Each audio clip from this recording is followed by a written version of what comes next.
हमारे अंदर ये शक्ति है कि हम ये आत्मा ये चीजों को खोज पाए। आज का मनुष्य जो जो जो स्पिरिचुअल नहीं है, सिर्फ वो अपने माइंड से ही सब कुछ चीजें ढूंढ रहा है इस तत्वों की दुनिया में।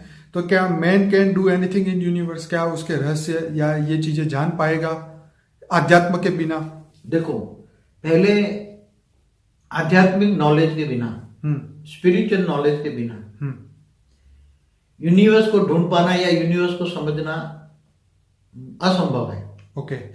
क्योंकि यूनिवर्स हो या गैलेक्सी हो या मल्टीवर्स हो, उसको समझना, जैसे हमारे शास्त्रों में भी अनंत कोटि ब्रह्मांडों की बात कही, मगर आजकल क्या ऋषि मुनि ने अनंत कोटि ब्रह्मांडों की ज्ञान दिया? अपन नहीं दिया। शास्त्रों में तो अभी वो शब्द भी लुप्त हो गया, अनंत कोटि ब्रह्मांडों का शब्द ही लुप्त हो गया। बाबूजी यहाँ फिर से रुकूंगा। जैसे फिजिकल लॉ के जो फिजिकल लॉ आर देयर, बराबर, we just explore it now. Universe में सभी शक्तियां पहले से थी। हर मनुष्य अभी भी वो लॉ ढूंढ रहा है। जैसे अभी ग्रेविटेशनल फोर्स ढूंढा, फिर अलग अलग जो लॉ है, जो रेडियो एक्टिविटी है, जो अब वो ढूंढने लगा।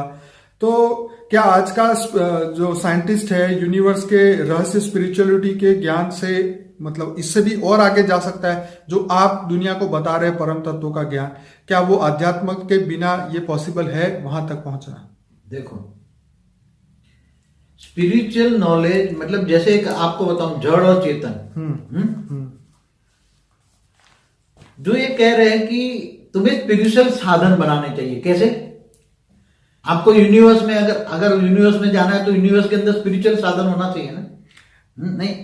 हाँ, मतलब आप कहने का मतलब क्या है? मैं आपको बता रहा हूँ, मैं कहने का मतलब समझा रहा हूँ यहाँ पे। जैसे आप स्पिरिचुअल साधन जिसको कह रहे हैं, जैसे अभी जो है वो भौतिक तत्वों से बने हुए साधन, भौतिक साधन है। आप कह रहे हो कि उसको परम तत्वों के साधन बनाने चाहिए। मतलब भौतिक से ऊपर जो रियलिटी है, जो जिसको ये लोग अभी हर चीज को एनर्जी बोलते हैं, तो वो जो प्योर एनर्जी के व्हीकल बनाने पड़ेंगे, जो यूनिवर्स, क्योंकि यूनिवर्स के छोर तक जाना, अभी तो हमारे एक सूर्यमंडल मतलब सोलर सिस्टम को क्रॉस नहीं कर पाए ये लोग, लेकिन जो यूनिवर्स के, कैसे आपने कहा अरबों खरबों सोलर सिस्टम एक ही मिल्की वे गैलेक्सी आकाश गंगा में है, तो उसके जैसे आपने एक और रहस्य बताया था कि मिल्की वे गैलेक्सी के बीच में जो व्हाइट कलर का जो प्रकाश है वो परम तत्वों की दुनिया है। अगर वहां तक जाना है तो परम तत्वों के व्हीकल चाहिए।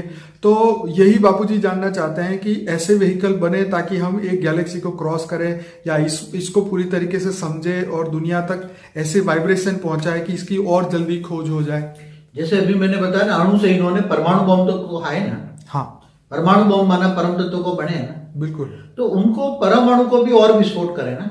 ओके। मैंने बताया हाइड्रोजन से हीलियम को विस्फोट करे तो वो उसकी जो एनर्जी बनेगी ना, उसकी एनर्जी से बना हुआ साधन जो है। हाँ। जैसे कोई, हमारा एक बात बताऊं, हमारी शरीर कैसे बना है? हमारा शरीर में क्या है? 2 तत्व है ना मेन। तो 5 तत्वों का शरीर है, उसको जड़ कहेंगे। क्या कहेंगे? जड़।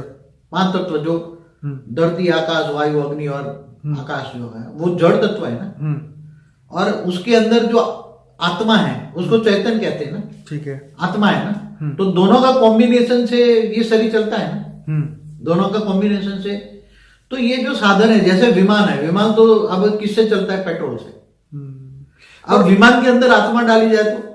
बाबूजी मैं यही कहना चाह रहा था कि देखो वो तो जड़ चीज हो गई। हाँ। चैतन्य तो नहीं है। हाँ। ठीक। अब मैं ये जानना चाहता हूं कि आध्यात्मिक, मतलब जैसे जो साइंटिस्ट ने ये सब चीजें बनाई, तो वो तो आध्यात्मिक नहीं है, उसको तो आत्मा का ज्ञान नहीं, वो तो आत्मा को भी नहीं मानते। हाँ। तो ये स्पिरिचुअल ज्ञान से इसमें कैसे डेवलपमेंट पॉसिबल है?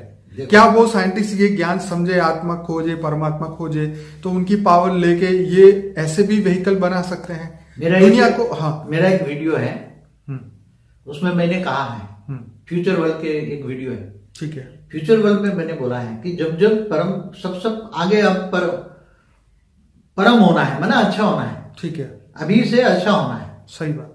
धीरे धीरे परम शांति के वाइब्रेशन फैल रहे हैं। ठीक है। जो बेहद की आत्मा है वो परम शांति के वाइब्रेशन फैलाते हैं। ठीक है। तो परम शांति के वाइब्रेशन दुनिया में